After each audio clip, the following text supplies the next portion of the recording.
For you men out there looking for a casual slip-on shoe, let me introduce you to the Caleb by Drew shoes. This comes in two different colors, the black and gray that you see here and a tan version. This is a slip-on shoe. It actually has a little bit higher of a heel section here that is designed to help your foot slide in. Additionally, it's got dual goring. Goring is the stretchable material here, and because it's on both sides, we call that dual goring. So it flexes, making it easier on your instep to slide into this. The Caleb has some really nice features, technology features. Get into those in just a second. The Caleb is available in sizes 8 to 16 with half sizes in between. And then widths, you're looking at a David, which is a medium, a 2E, 4E, and a 6E. So you have a lot of flexibility. This specific shoe, which is a size 10 David, comes in at right under 16 ounces, essentially 1 pound. This is a well-built shoe, again, with leather, and it feels like suede on the upper here and also accent sides here. Let's get in some of the technology. This has the WalkRight technology.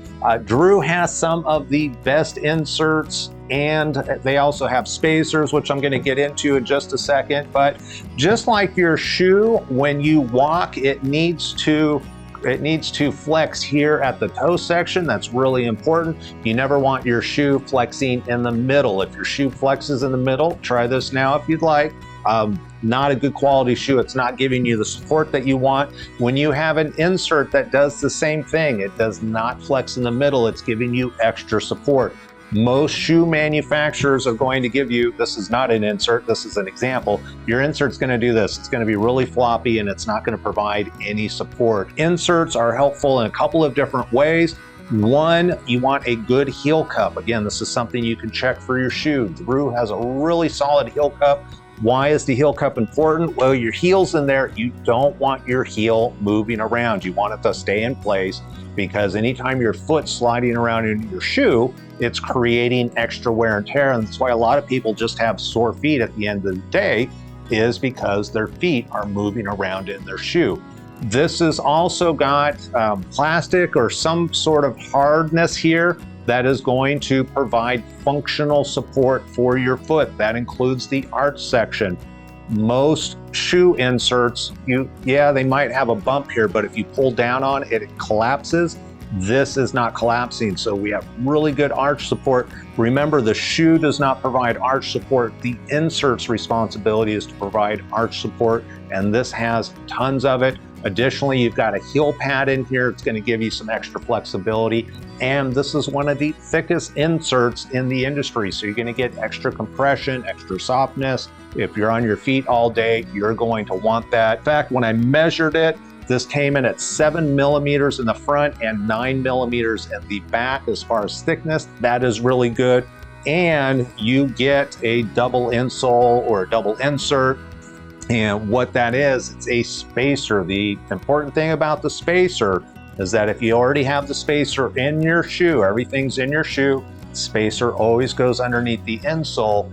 If your shoe is too tight, you need to pull this insert out and just run the insole by itself.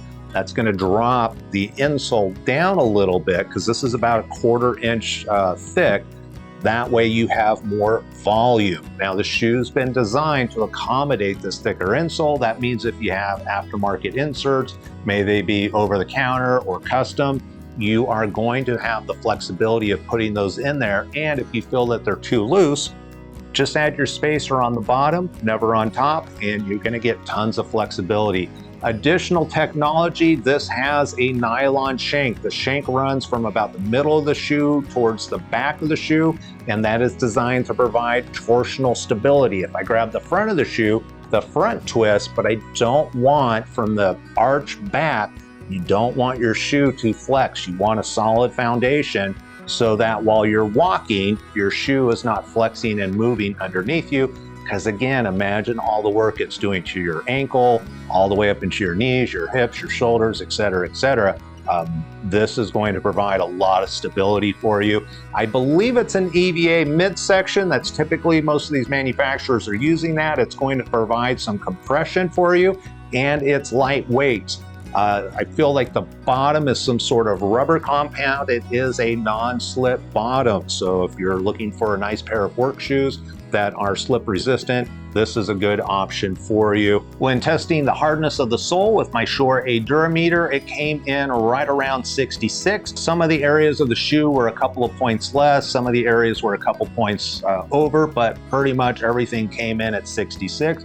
That is a good combination of durability. We want the sole to last long, be wear resistant, but if it's too hard, you're going to create a slippery bottom, which you don't want in a slip resistant shoe. If you have any questions about the Caleb by Drew, be sure to leave a comment below. And if you find this type of information helpful, let us know by leaving a like and of course, subscribe to the channel.